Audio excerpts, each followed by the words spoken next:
pagod makijaming lang ang tanan.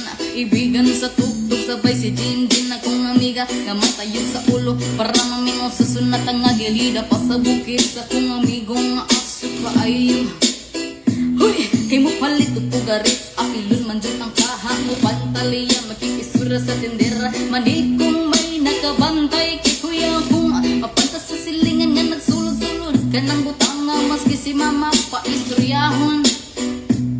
Diyos ko na, ayan ka na naman. Ang bili ko sa'yo ay huwag pasobrahan. Kumamit ka na dama na kaya sa isipan na kung kalilimutan ng sermon ng Lex Bra.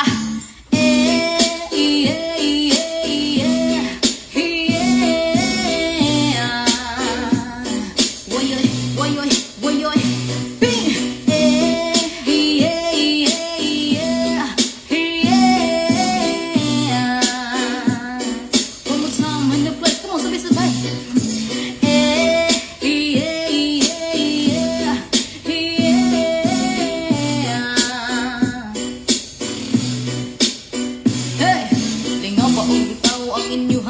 Hakakabayan ng amigo o gamiga tagay-tagay si Jinjin o si Pipa sa bulsa palihog ko sa lighter kay ako nang andamon ang bangko o lamisa sa area wal makatugaw mas kilangaw magbinuang walay makinalaw kay kung ako'y maglagot isod na kong makatok katalagura na imong kaisog ayo sige hinambog pagbinulay ug katalagura na imong kaisog ayo sige hinambog pagbinulay ug katalagura na imong kaisog ayo sige hinambog pag pinulay ug katalagura na imong kaisog ayo sige hinambog pag pinulay ug say